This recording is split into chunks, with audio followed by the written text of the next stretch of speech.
रतन टाटा एक नाम जो सिर्फ एक व्यक्ति नहीं बल्कि एक सोच, एक आदर्श और एक विजन है। आज हम उन्हें उनके अमूल्य योगदान के लिए याद करते हैं, जो उन्होंने सिर्फ व्यावसायिक दुनिया में ही नहीं बल्कि इंसानियत के प्रति भी दिया है। कुछ दिनों पहले हमने एक ऐसे इंसान को खोया है जो हमारे देश का गौरव था। रतन टाटा ने अपने जीवन में सिर्फ सफलता ही नहीं बल्कि एक मिसाल भी छोड़ी है कि कैसे किसी भी व्यक्ति को अपने लक्ष्य के प्रति निष्ठा और समर्पण के साथ जीना चाहिए। लेकिन उनका सफर इतना आसान नहीं था। बहुत से उतार चढ़ाव आए, लेकिन हर बार उन्होंने अपने जज्बे और सपनों को कभी ठंडा नहीं पड़ने दिया। क्या आपने कभी सोचा है कि एक व्यक्ति जो ऐसे परिवार में जन्म लेता है जहां सब कुछ उसे मिल सकता था, लेकिन उन्होंने फिर भी इतनी मेहनत क्यों की? क्यों उन्होंने इतना रिस्क लिया? इस वीडियो में हम रतन जी के इस अद्भुत सफर को देखेंगे, उनकी लाइफ के कुछ इम्पोर्टेंट लेसन्स को समझेंगे और देखने की कोशिश करेंगे कि कैसे उनके जीवन से हम अपनी जिंदगी में प्रेरणा ले सकते हैं। क्या हम भी उनकी तरह सपने देखने की हिम्मत कर सकते हैं? क्या हम भी अपने सामर्थ्य को अपने देश के भले के लिए लगा सकते हैं?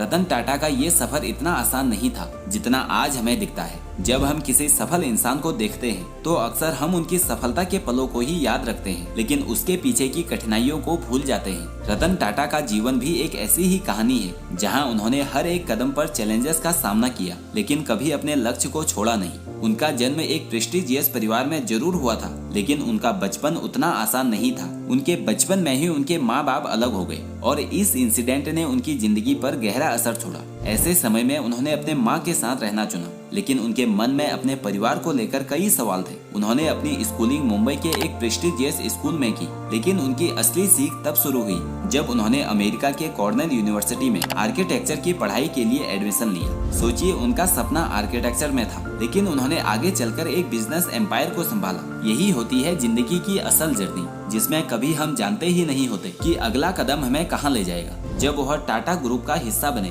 तो उन्होंने जूनियर पोजीशन से अपने करियर की शुरुआत की। ये वो वक्त था जब उन्होंने फैक्ट्री फ्लोर्स में काम किया, वर्करों के बीच समय बिताया और वहां से वो एक लीडर बनने की पहली सीढ़ी चढ़े। लेकिन जब टाटा ग्रुप की जिम्मेदारी उनके कंधों पर आई तो चैलेंजेस और बढ़ गए। सबसे पहला चैलेंज था खुद को साबित करना। काफी लोग उन्हें इसलिए भी अंडर एस्टिमेट करते थे क्योंकि वो टाटा परिवार के थे। लोगों को लगता था कि उन्होंने सफलता बिना किसी मेहनत के पा ली है, लेकिन उन्होंने अपने काम से सबको गलत साबित किया। रतन टाटा ने हमेशा चैलेंजेस को अपनी सीख बनाया और इसी वजह से आज वो एक मिसाल है। उनके अंदर एक अलग ही विजन था। उन्होंने टाटा ग्रुप को सिर्फ एक व्यावसायिक एम्पायर के रूप में नहीं देखा, बल्कि उसे देश के भविष्य के साथ जोड़ा। और इसी वजह से उन्होंने कुछ ऐसे डिसीजन लिए जो शायद उस समय रिस्की लगे, लेकिन आज उन डिसीजन ने टाटा ग्रुप को दुनिया के मंच पर खड़ा किया है। जब उन्होंने टाटा मोटर्स को टेक ओवर किया तो ये कंपनी स्ट्रगल से गुजर रही थी और किसी को उम्मीद नहीं थी कि ये कंपनी फिर से खड़ी हो पाएगी। लेकिन रतन जी ने जो सबसे बड़ा कदम उठाया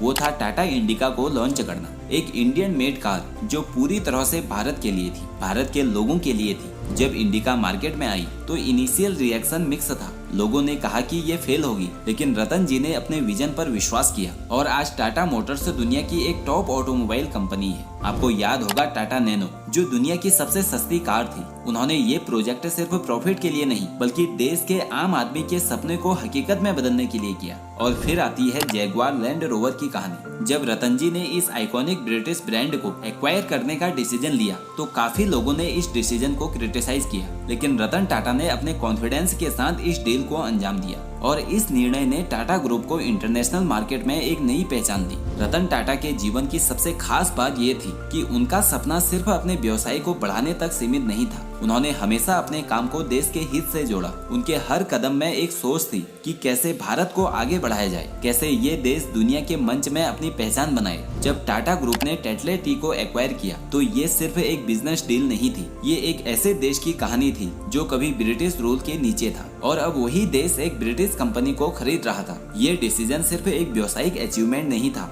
बल्कि भारत के सम्मान की बात थी। ये दिखाता है कि जब आप अपने देश के लिए कुछ करते हैं तो आपके सपने सिर्फ आपके सपने नहीं होते, वो सपने पूरे देश के होते हैं। रतन टाटा ने हमेशा भारत को ग्लोबल मैप पर लाने के लिए काम किया, लेकिन उन्होंने अपनी देशभक्ति को कभी भूलने नहीं दिया। आज जब हम रतन जी को याद करते हैं तो ये सवाल हमें जरूर सोचना चाहिए कि क्या हम अपने सपने में अपने देश को जोड़ रहे हैं? क्या हम वो कदम उठा रहे हैं जो सिर्फ हमारे लिए नहीं बल्कि हमारे भारत के लिए भी हो? रतन टाटा को सिर्फ एक बिजनेसमैन के रूप में याद करना, उनके जीवन का सिर्फ एक पहलू देखना होगा। उनकी असली पहचान उनके बिजनेस अचीवमेंट से बढ़कर थी। उन्होंने अपने जीवन का एक बड़ा हिस्सा लोगों की भलाई के लिए समर्पित किया। उन्होंने हमेशा से एक बात कही थी कि सक्सेस का असली महत्व तब है जब आप अपनी सक्सेस को दूसरों के जीवन को बेहतर बनाने में लगाते हो। रतन टाटा के लिए दान करना सिर्फ एक फॉर्मेलिटी नहीं थी, बल्कि उनकी जिंदगी का एक अहम हिस्सा था। टाटा ट्रस्ट भारत के एजुकेशन, हेल्थ और रूरल डेवलपमेंट के क्षेत्र में अमूल्य योगदान दे रहे हैं। टाटा ट्रस्ट का मकसद सिर्फ और सिर्फ सामाजिक भलाई के लिए काम करना है। रतन टाटा ने अपनी सफलता को अपने पॉकेट में बंद नहीं किया, बल्कि उसे हर भारतीय के जीवन को बेहतर बनाने के लिए इस्तेमाल किया। चाहे जमशेदपुर जैसी प्लैन्ड सिटी का विकास हो या एजुकेशन और हेल्थ केयर में, रतन टाटा ने हमेशा इंसानियत के प्रति अपना समर्पण दिखाया। उनके जीवन का सबसे बड़ा लेसन ये है कि धन, दौलत और सफलता का असली महत्व तब है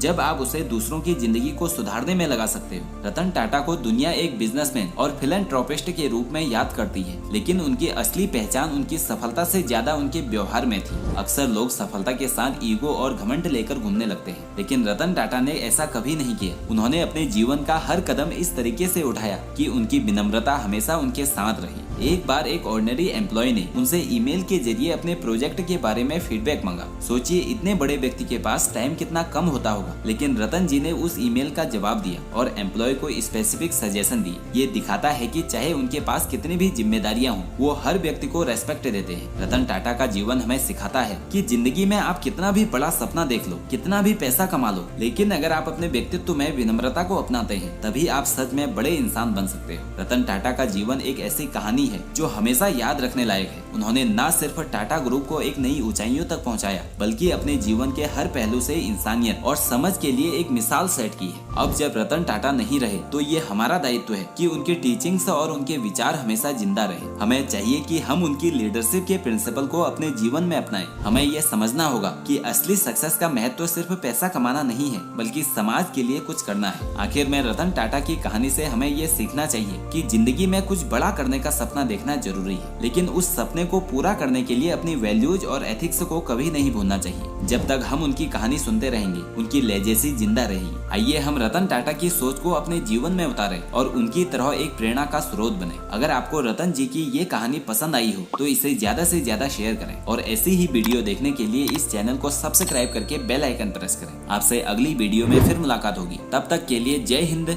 जय भारत।